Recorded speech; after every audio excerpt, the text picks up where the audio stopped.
Audio चालू ना आणि आरोपी सुटली पण आम्हाला न्याय नाही भेटला. आम्हाला त्या साहेबांना सांगितलं की एवढा दगड मारला तुमचा भाऊ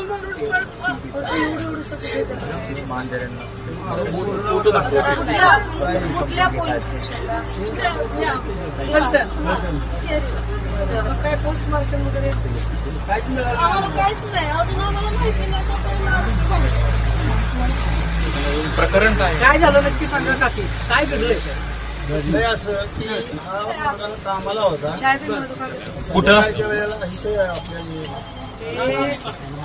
गौरी बबन पुढे आहे, यांचा भाऊ आहे. यांच्या भावाचा खून झाला या परिसरामध्ये आणि ती आरोपी सगळे सुटले. त्यांचा पोस्टमार्टमचा रिपोर्ट काय मिळालाच नाही यांना.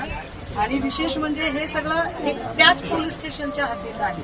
ही प्रकरण फार भयंकर आहे की एका पोलीस स्टेशनच्या हद्दीत पुन्हा पुन्हा प्रकरणं येतात. आणि या माऊलीचा भाऊ जेव्हा गेलेला आहे तेव्हा महाडिक आहे, ज्या महाडिकांवर माझे अनेक आरोप आहेत. तर आता भाऊ आहे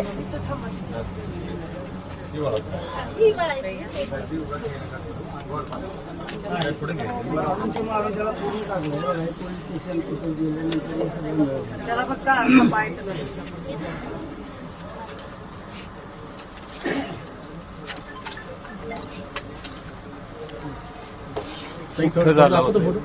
खाली खाली खाली या थोडं. राहू दे सर. अशा परिस्थितीत पोलिसांनी आणि अशा आणखीनच कहाण्या इथे आहेत. आणि आम्हाला सांगताना सांगितलं की एवढा दगड इथं लागल्यामुळं जीव गेला. आता ही एका दगडाने जीव करून पोलीस केली का माणसं? चला कधीची घटना आहे? घटना 6 महिने मी पोलीस कंप्लेंट फलटण ग्रामीण पोलीस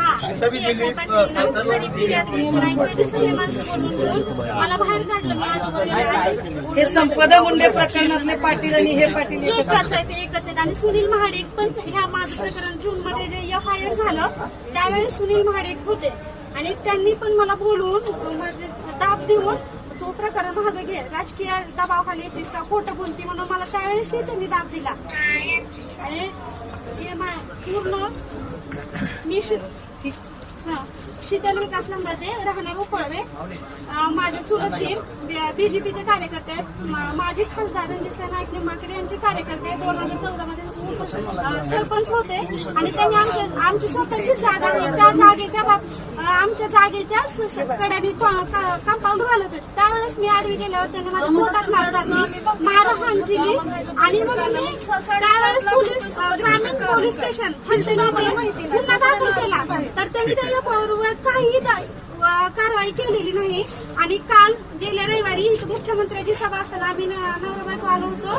त्यावेळेस आमचा ऍक्सिडेंट झाला म्हणून माझा भाऊ, माझे 2 मेहुणे आणि मला नातेवाईक माझे बघण्यासाठी आले. तर काल सकाळी 7 वाजता आले भरत असताना ते डायरेक्ट राजेंद्र पकड लांबाते आणि त्याचे सगळे साथीदार डायरेक्ट तलवार दगडानं मारहाण केली आणि तो कुऱ्हाड घेऊन मारण्यासाठी आला आणि म्हणला ह्यांना की तुझ्या मेहुण्याला बाहेर काढ, तुझ्या बायकोला बाहेर काढ, त्यांना मारतोच हाणतोच.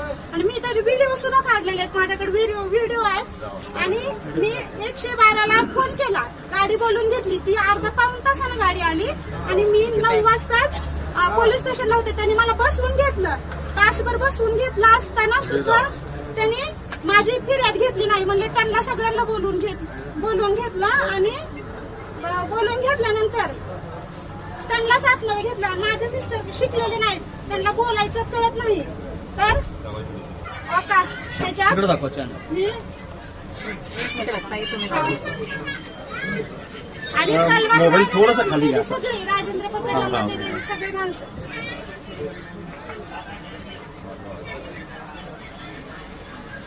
सगळ्यांना शेअर करा.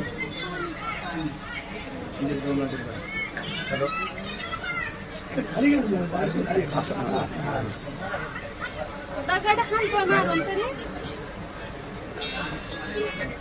PSI पाटील मला म्हणतो त्यात कुठं तलवार दिसती की तुझा भाऊ त्याच्या गाडीची तपासणी करायची आणि त्यांनी माझी फिर्याद नोंदवून घेतली नाही आणि त्या पोलीस स्टेशनला मला एवढी गलीची वाहतूक देण्यात आली. त्याची सगळी माणसं आमच्या गावचे सरपंच विक्रम गोरख लांबाते त्यांना पण बोलवून घेतलं. त्याची सगळी माणसं आतमध्ये बसवली. कोणत्या पक्षाची लोक? सगळे बीजेपीचे आहेत.